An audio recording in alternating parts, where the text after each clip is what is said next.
What is going on, everybody? Welcome to Talk Wrestling here on the Jeff Meacham Network, Multiverse Media, of course, the Jeff Meacham Network, Casa D-Teen Studios. I'm not muted. Okay, cool. The N. Foster 1960. Oh, geez, who's in the ring? Tiffany Stratton's in the ring. I'm watching NXT as it goes off the air here. There is a tug of war over the NXT Women's Championship as it's been vacated or relinquished, whatever you want to call it. Shit's going down. Anyway, I should be watching this. Hi, so we're on the Jeff Meacham Network. We're on the Casa. We're on the N. Foster 1916, the Tillman brand. We are on the J. Hebert Side 95, or J. Hebert Side 95? Yeah, J. Hebert 95, whatever. Sorry, James, I'm botching. And, of course, on the Twitter, so thank you all for tuning in. NXT is breaking down as it goes off the air on USA Network. Thank you to the early birds who came in, Matt, of course, and actually Matt was the only one that came in early. So thank you, Matt. Appreciate that. I do see there are people watching, but nobody's commenting. So there is a little problem with that. If you guys want me to acknowledge you like Aaron acknowledges you, you got to let me know you're there. Anyway, I'll turn that shit off. So, Talk Wrestling, again, 16 years almost. We've been on the air off and on. I'll grant you that. But here this week, I realize I'm a little glowy or trying to get the lighting down here in the new tower, as you saw debut over on the draft recaps. We have purchased new property out here in Stamford, Connecticut, so I'm taking over the office a little bit, trying to get the lighting down. JJ, good to see you again, sir, and appreciate the help with the tower modifications. I know it's been a arduous task, but I do have the office set up the way I want it. Let me see if I can do this without causing a ruckus, which I obviously can't do because I got my own Tyrannosaurus head in here. Eat your heart out, McMahon. Anyway, when I can, check out my personal Facebook. Okay, I will. Darren, hello. Again, Matthew Hostetter, hello. Good to see you. You've been popping in a lot more, Matt, and I appreciate that very much. So not a whole lot to really new shit to dive into, if you will, because it's only been, a few hours since I was on the air with you guys live earlier doing the draft stuff. And we want to thank, for those of you watching over in the Custodian Studios right now, which are a few of you, Psycho Jet Black, hello. We want to thank Emmanuel Dominguez, along with his sister, for being the first paid members of the Custodian Studios YouTube channel. We thank you both for your patronage over on the Casa. Daniel says, I'm here, but I'm in the kitchen baking some stuff for my youngest nephew's birthday. Always good to see that. It's said, we give Tony goodwill for AEW and All In, and he goes and makes a comment on Twitter. Well, it's funny you mentioned that, Matthew, because that's one of the things I have saved to talk about. So let's talk about Mr. Tony. Good grief. So one of these journalists, I guess he works for the boxing side of ESPN, Mike Coppinger. Forgive me, Mike, if I botched your name. Hearing Wembley is scaled for only 40,000. As of this morning, AEW had done allegedly done 35,000 in pre-sale for Wembley. So good for them, by the way. I did mention that during the draft coverage this morning across the multiverse. Far cry from last April when he was ringside for Fury and White, and it was packed to the brim with 94,000. Nothing beats the big fight feel at Wembley. Now, Tony Khan, pronouns, pal, decided to make one comment that made him look like a complete jackass, and another comment that made him look like a whiny non-promoter. So first he goes, lies, what a load of crap. Tell your agent Nick Khan to shove it up his ass. This is actually, I did not alter this except for, pasting the things. And this is at 12:45 my time. Then a few minutes later, I guess he realized the oopsie and said, since you carry the credentials of a credible reporter plus represent the worldwide leader, I'm just curious, who was your source for this? And how can a reporter representing ESPN tweet something about a legit news story that's so blatantly wrong and easily verified as a falsehood? Well, first of all, Tony, your biggest supporter is full of falsehoods and nonsense, Mr. Meltzer. But I read that back. Hearing Wembley is scaled for only 40. Okay. The way I read that, and again, I could be way off base. I've only been doing this for 20 years, so I don't know how to read things. Right?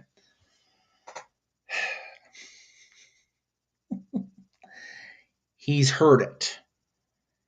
He did not say it was a verified news bit. He did not say it was confirmed through his sources. All he said was hearing that. And that sent Tony into his little mental tailspin. Dude, and I say we, pronouns again, the AEW fan base, AEW management really needs to get Tony Khan the similar tweeting proofreader that we were trying to get President number 45. Dude, don't be so quick to snap a judgment out there on social media, Tony Khan. You look like a complete asshole with that. And you blame Nick Khan. Like, who the hell? What did Nick Khan or WWE have anything to do with that tweet that Mike put out? What the hell? You look so bad in that. Like, infinitely petty and childish and ridiculous. I can't even process how bad that made you look. You know, there's a reason I have 340 days of WrestleMania and not however many days, which is only a couple weeks until Double or Nothing, because I'm looking forward to going to this. I'm going out of my way to avoid AEW at this point because the Fearless Leader is just silly. And yes, I will give AEW the flowers. 35,000 pre-sale in an 80,000 seat stadium is awesome. I'm so happy for the wrestlers. I'm so happy for the non-Tony Khan talent who can actually know to freaking toe the line and not spout off like a jackass. But it's just crazy how sad that comes off for him. It could be WrestleMania level. Conrad Thompson talked about that on his I think it's a show that hasn't been released yet, so sorry, Conrad. With Jeff Jarrett this week about, this could be their WrestleMania 3. It really could. It could be the show that puts them on the map worldwide, but we'll see. City by the Bay says, Jeff, explain how TNA is still a thing in 2023. How are they affording to pay its roster with 10 people in the audience? If I understand their situation right, first of all, they've sold out every major show they've produced this year. No other company's done that. Granted, they're running in smaller places, which is part of their cost helpfulness, their cost effectiveness. They're running smaller venues. They sold it, but they sold out every pay-per-view or paid show they've had this year. AEW hasn't done that. WWE hasn't done that. New Japan hasn't done that, as far as I know. They may be doing it in Long Beach, but I don't know. That's why, because they're cutting costs like across the board. And yes, Impact Wrestling. Sorry, Impact Wrestling is still a thing. TNA is not anymore. I just read the quote as it was. They're surviving. They're not thriving. They have great in-ring work. Their in-ring product is arguably second to none in terms of the talent they have. And they're doing little things right. They're not overspending on venues. They're not overspending on talent. They have on the roster.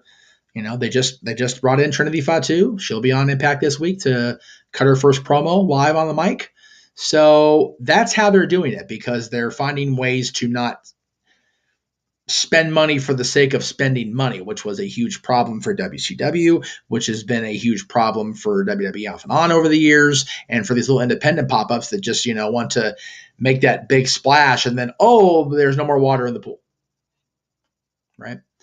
Impact survives. Because they do. Dwayne, good to see you. Psycho says, at least AEW will make money on pay-per-view as opposed to WCW with the Georgia Dome Goldberg match. Yeah, exactly. And one thing I want to keep out there, Psycho Jet Black, is it's not been 100% confirmed that All In is going to be a pay-per-view. They have not outright said it'll be a pay-per-view or a premium or whatever you want to call it. It's just taking place on the day it's taking place. So keep that in mind. And yeah, I mean, I work for the parent company of ESPN, so I can't say a whole lot negative, but I will let that be where it be. And again, I'm not a fan of, any journalism that, just throws it out there, because it does bait knuckleheads like Tony Khan. So there you go. Caleb says, I believe Trinity will do great in Impact. I believe she should be a knockouts champion. I firmly agree with that. Impact is actually better than it's been in a long time. Trinity will be great. It is. Y'all are just way too judgmental on a product you don't even watch anymore, for the record. How do I feel about my coworker? I don't work with Stephen A. Smith. I just happen to be employed by the same parent company. Not a huge fan of Stephen A. Smith, for the record. Just, no. All Out has not been confirmed either by AEW. Let me go ahead and make that known now for people that aren't aware of that. It has not been confirmed All Out's taking place, even now. Daniel says, why is WWE still calling Roman the undisputed champion when he will no longer be an undisputed champion when the new World Heavyweight Champion will be introduced at Night of Champions? He's still the definitive holder of the WWE and Universal Championships. He's the undisputed holder of those titles. It's the best answer I can give right now because I honestly don't know the answer to the question. I'm sure they'll rename the championship once he loses it because, Hashtag no integrity by the shirt. That's right. Buy all the shirts. Dwayne with a $4.99 super chat. Thank you, Dwayne. Which NXT performer is going to benefit the most from the draft? My pick is Grayson Waller. 100% agreed on that. Although having the entirety of the way, and this is the way, right? Having Johnny and Candice and Indy and Dexter on the same roster. Yes, Austin Theory's on SmackDown, but they've been separated for a while now. Having the four of them on the same brand will definitely be beneficial to the four of them, I think, in the long term. But Grayson Waller is definitely my pick for that. I agree with you. The 90s guy said, hey, yo, and then he says, well, do you think the whole CM Punk Elite thing is a work? Nope, I don't. Because if it was a work, they would have already done it back by this point. And I think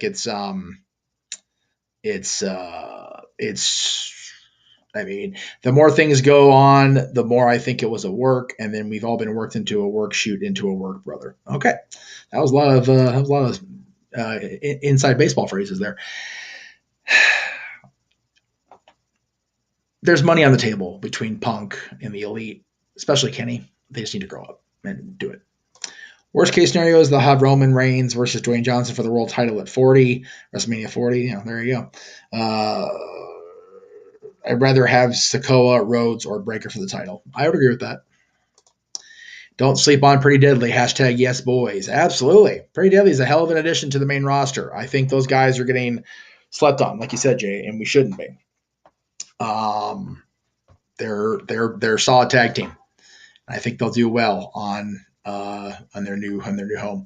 Both AEW and WWE aren't affected by writer's strike. That is correct. As far as I know, the writers.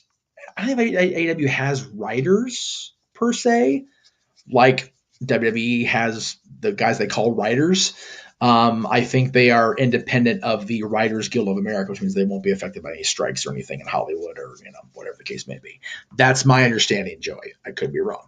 Joey had another question earlier I did not get to, and I meant to click it or start, and it is right here.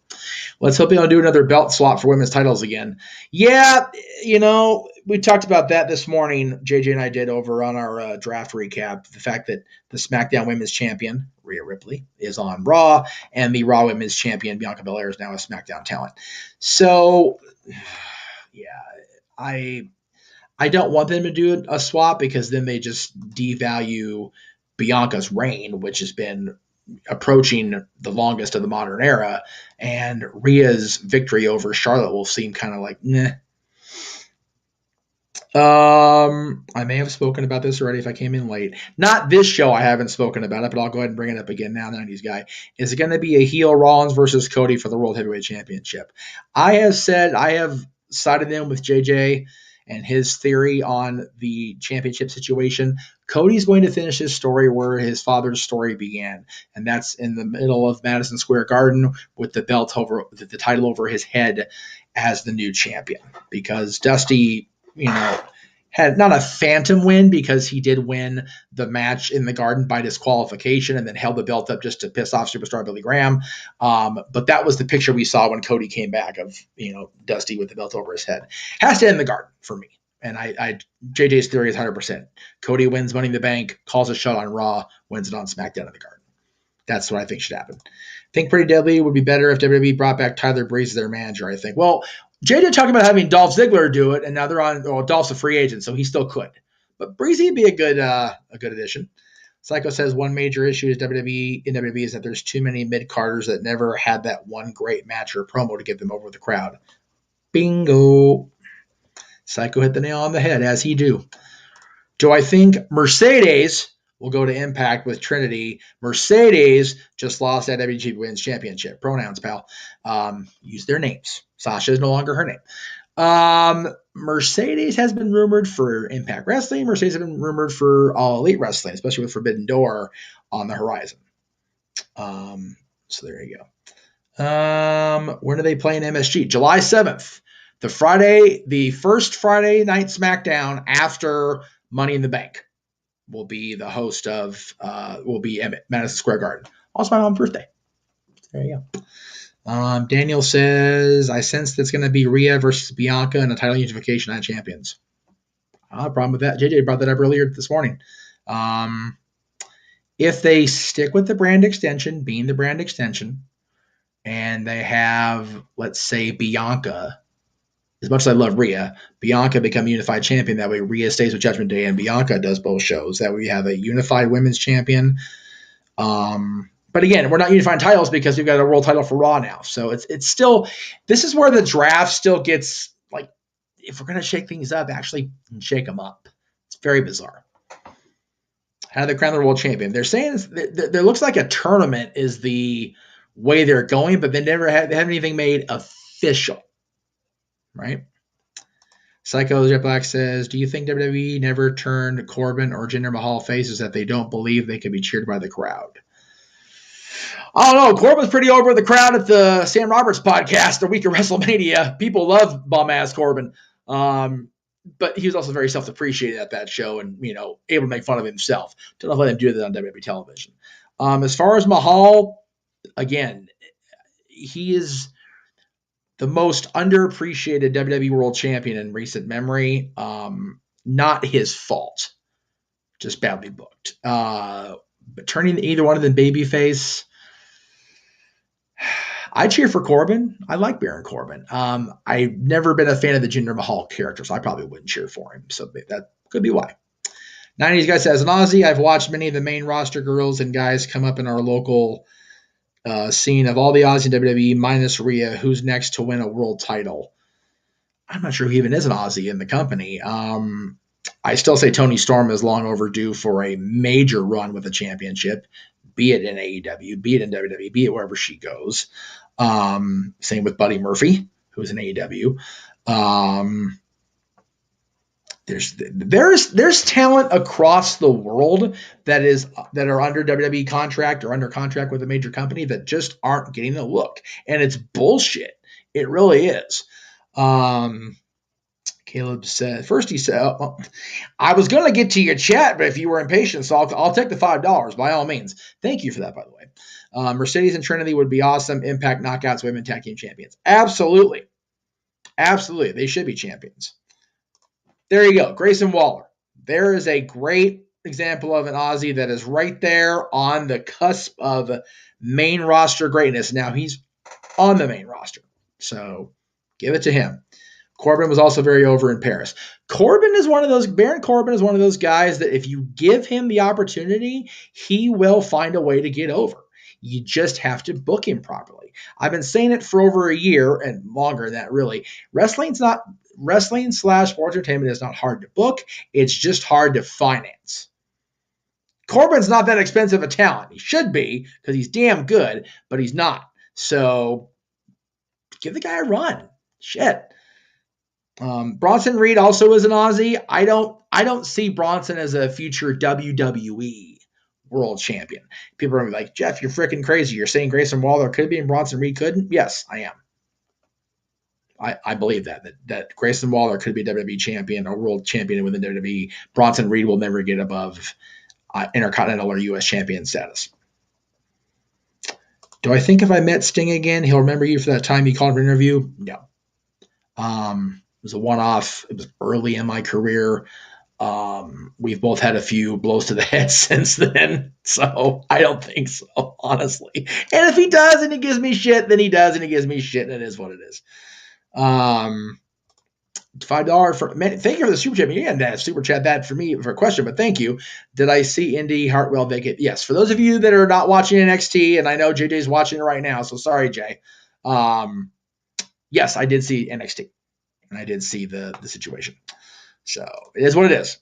Zion Quinn, who was named in the draft on Raw Talk last night, used to play for my local footy team here in Brisbane. I really hope he's also able to break through. He's a free agent, and he's an Aussie. Yeah, I like Zion Quinn's look. I just haven't had a whole lot of look at his in-ring talent, but, he's a multi-sport athlete, so why not? Hi, John. How are you? Good to see you. Whew, that was a lot of information to get out there. Appreciate you guys letting me get that through. I'm already 20 minutes in. Yay. Again, if you missed the draft talk this morning, please go back and watch it on Across the Multiverse. We were, JJ and I covered the draft, the second night of the draft this morning. We also covered the SmackDown and SmackDown Lowdown side of things on Saturday. So check that out in the archives over at the Casa and the Multiverse of Media in general. Oh, so you're not watching. Either way, Jay, I spoiled that. So either way, I apologize for you. I'm not a legend. I appreciate the status. I get that from a few of you. I appreciate it. I do. I just feel silly because I don't feel like a legend. I feel like just Jeff, just me. But thanks. They're looking for that Kurt Angle type of athlete that looks credible. They are. They absolutely are. It's just a matter of if they get it or not. In addition to got more comments. We're good. Okay. No shilling just yet. Psycho Jet Black says, my thoughts on the rumor the WWE sees Von Wagner as future main event star. Well, with my recent revelation to his generational status, he is the son of Bo Beverly, which I did not know until this morning. I think that he has the potential. Again, it's about how he's booked. And if he's going to continue to be involved with Robert Stone, which I love Robbie, I do, but it's not going to go well for him long term. He's a free agent on the main roster now, so we will see what comes out of that, right? I don't know. I'd like to think that he has potential on the main event roster, or the main roster, excuse me. But that's just my opinion. So take it for what it's worth. Dwayne asks, what is next for, and JC didn't see the Bob Wagner, so there you go. We have difference of opinion there. Dwayne wants to know what's next for Roman, Bobby Lashley perhaps. I mean, they've done that. After losing the championship, I would say Lashley would be an interesting candidate. I need to take time off. City by the Bay wants to know my worst live wrestling experience. He said event, but then he corrected it to live experience or worst experience. It's a tie.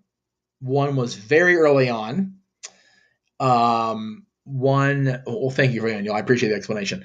The worst live experiences. One was early on in my career of podcasting. One was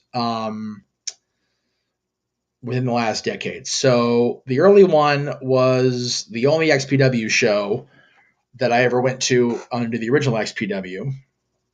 And it turned out that I made a faux pas, if you will, regarding locker room conversational etiquette, and almost got my ass whooped for making that mistake. And that was my bad. I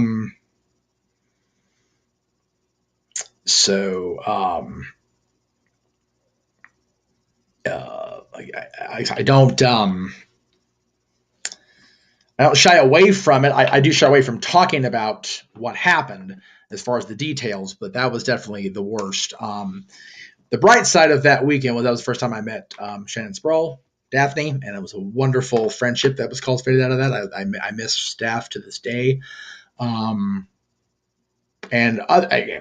took my first bump that weekend, if you want to call it a bump. I took a super kick to the face at ring. Well, I was sitting ringside as a fan. Ended up ended up being carried to the back, if you will, by the XPW security staff. So that was a fun moment. The other worst moment, live experience wise, was SummerSlam 2014, and having to sit ringside, not ringside, but in a suite, and watch what Brock Lesnar did to John Cena. I've not been quiet about that. I've acquainted with John over the years. That was very hard for me to sit through. Thank you, JJ. Appreciate that. Yeah. Message received, in case y'all couldn't tell. Anyway, so yeah, the XPW thing early on, and Brock's destruction of John Cena. That was hard, very, very hard for me as a fan and a friend. So there was that. There's a question about the recent XPW stuff. Haven't seen it, thankfully. Not going to watch it, definitely. But not surprised. I'm really not, because the person that ran XPW under its troubled times is back in charge, and shit like that happens, right? It's gross, just ridiculous. Somebody could have lost their life in the one incident. The other one, it's like, really? We're literally going to turn somebody into a needle dick? Really?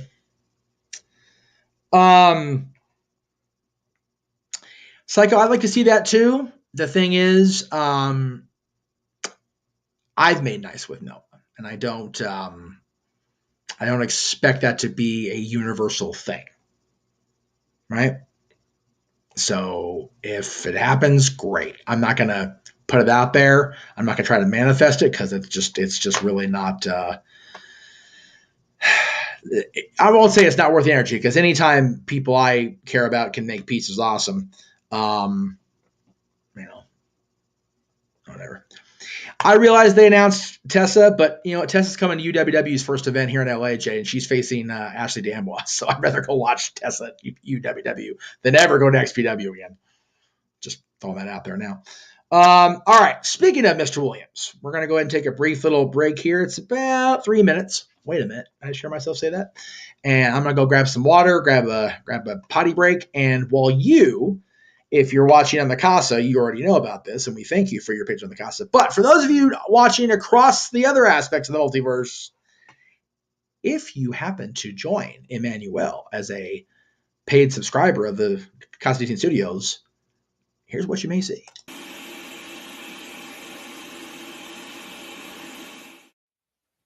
The following is a special announcement from J.J. Williams and the Casa D18 Studios YouTube channel.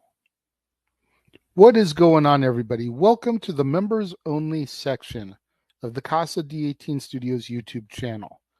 Now, in the coming weeks, months, and years, this is where you will find all of my non-archived wrestling content.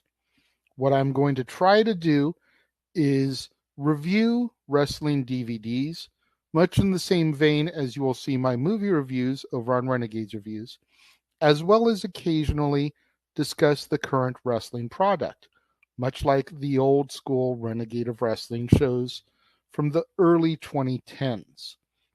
This is where you will find all of that content.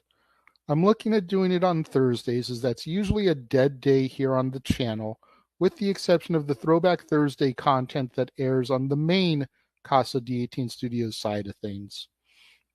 So for $4.99 a month, you guys will get access to all of that wrestling content that'll be coming to you in the coming weeks, months, and years.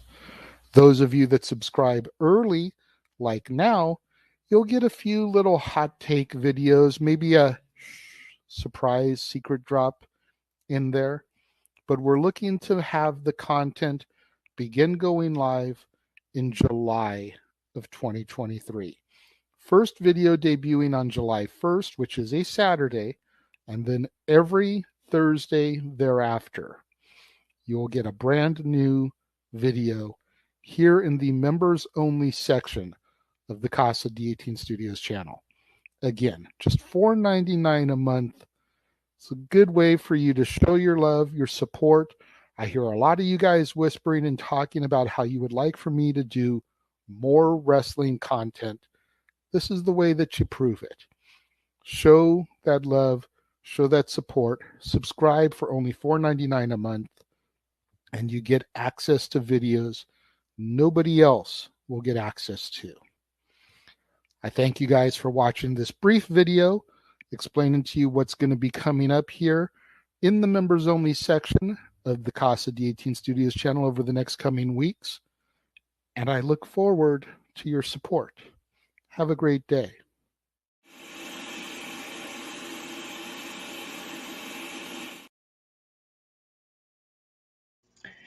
And one of the features you will catch in the members only section of the Casa Studios is the Wrestling Warzone, which, much like his Warzone every Sunday over on the Casa Studios channel, will be his newest acquisitions of wrestling-centric DVDs.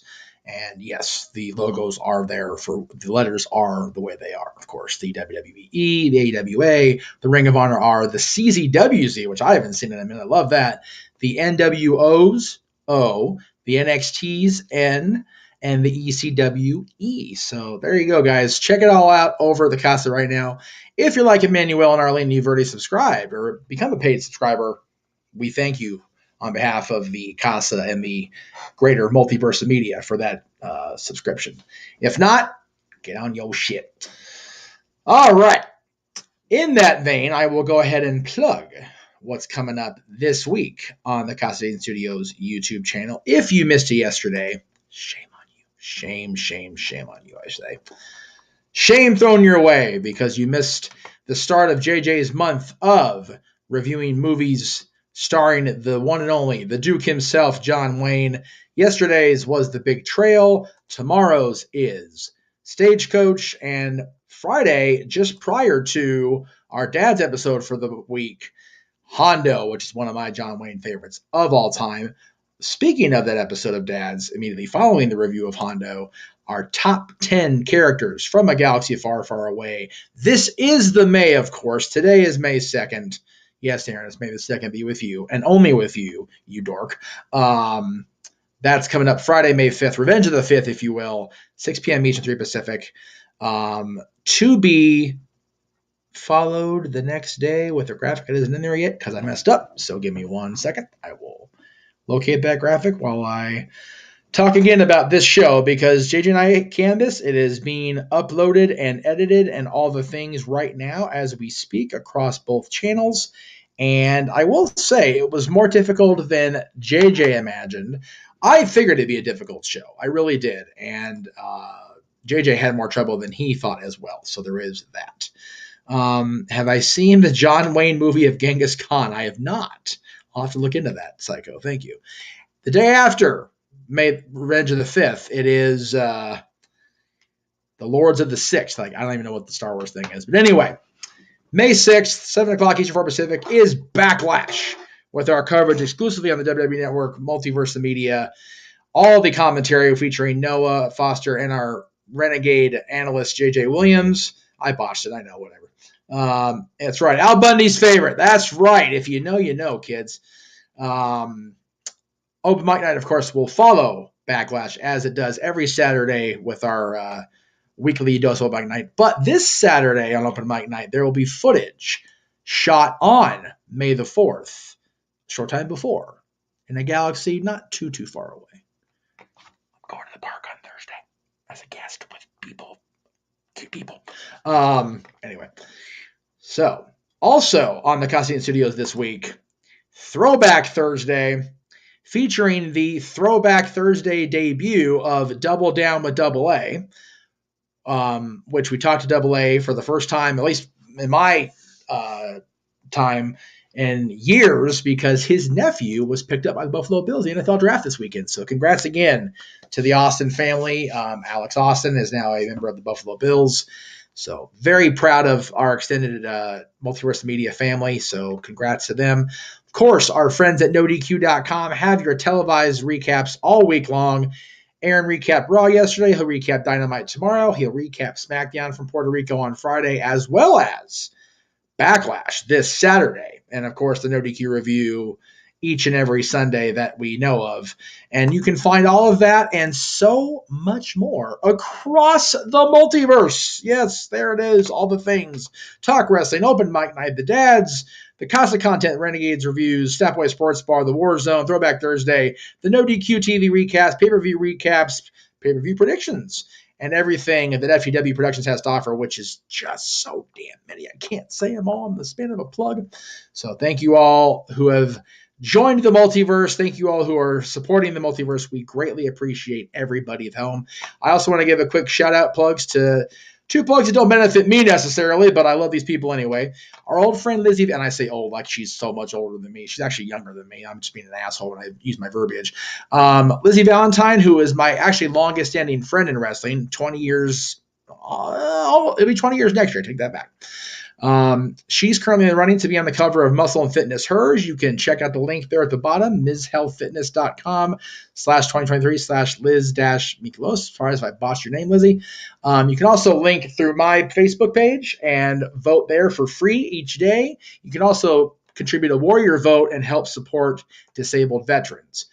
Also, my lifelong, and I do mean lifelong friend, Nikki Stevens, a fantabulous guitar instructor over at Fender Play, is now offering new lessons over Skype and Zoom. You can check her out at Instagram at Nikki. God damn it, I botched her promo. I'm sorry, Nikki. Nikki_Nacho_Stevens. Hit her up because space is limited. And on behalf of my son, who was a student of hers before our schedules got batshit crazy, she is one of the best there is out there. I think I hit all the plugs. If I didn't, I'm sorry. You can also go back and check out today's episode of Statboy Sports Bar, which is now on demand over at the Castine Studios channel. In addition to our episode of Star Wars Top 10 Characters on this Friday, 2 Fridays from then, May 19th, the dads will be back with our top 10 heels in wrestling of all time. There's so much stuff going on. Can't thank everybody enough for their continued support. So thank you guys very much. That's really it. Like I said, I didn't know what to talk about today. I was kind of let the questions direct the flow of the show today, which I used to do, which I probably should do more often. But thank you guys very, very much. It is greatly appreciated. And yeah, we'll be having Talk Wrestling from now on here in the brand new JMN Towers in City and State redacted for legal purposes. Thank you all for watching. Have a good night.